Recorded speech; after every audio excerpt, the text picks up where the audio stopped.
درون سینم طبل خاموشی شکست و موجی از نور به رگها خزید. نوری که استخوانها را به ستونهای بلور بدل کرد و پوست را به پرده‌ای از مهتاب کشاند. پرده‌ای که هر نسیم بر آن نقشی تازه می کشد. نقشی که هیچ قلمی توان باز آفرینیش را ندارد و آن نقش‌ها به چشمانم خزیدند تا هر پلک زدن دریچه‌ای تازه به جهانی بینام باز کند.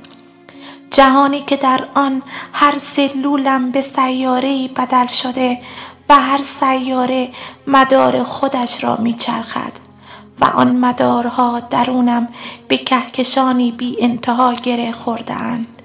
کهکشانی که هر ضربان قلبم را به انفجاری از ستاره ها بدل می کند.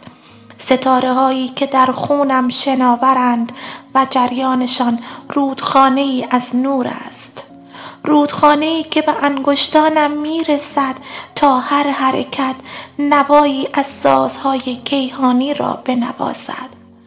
نوایی که در روحم می پیچد و هر اندیشم را به تصویری از باغی بی انتها بدل می کند. باغی که در هر شاخه‌اش شکوفه‌ای نامنتظر می روید. شکوفه هایی که زمزمه‌ای دارند که هیچ زبان زمینی توان باز گفتنش را ندارد. زمزمه هایی که به پوستم می خزند تا هر لمس به انفجاری از کهکشان بدل شود. کهکشان هایی که درونم می چرخند تا هر نفس به دمیدن بادی از جهانهای دیگر بدل گردد. بادی که اندامهایم را به سازهای هیچ ارکستر ناشناخته بدل می کند.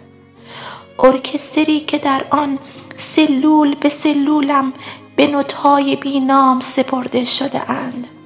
نوت‌هایی که در استخوان‌هایم می‌لرزند تا هر مهره ستون فقراتم به ناقوسی پنهان بدل شود. ناقوسی که صدایش نه در گوش بلکه در عمق روحم می‌پیچد. صدایی که مرا به موجودی بدل می کند که دیگر تنها یک تن نیست بلکه تالاری بی انتهاست که در آن نور و تاریکی بی وقفه در هم می رقصند. رقصی که به ناخنهایم می رسد تا هر قطره‌ای که از آنها فرو می چکد به ستاره‌ای تازه بدل شود. ستاره‌ای که بر زمین می افتد و زمین را به آسمانی دیگر پیوند می دهد. آسمانی که درونم می چرخد تا هر خوابم به سفری میان سیارات ناشناخته بدل شود. سفری که در ذهنم می پیچد تا هر فکر به دریایی از آینه ها بدل گردد. دریایی که هر موجش تصویری تازه از من می سازد. تصویری که در هر لحظه تغییر می کند و هیچگاه به پایان نمی رسد. تصویری که در نهایت به یک نام ختم می شود. نامی که همه این حضور را خلاصه می کند. نامی که جهان را از نو می نویسد.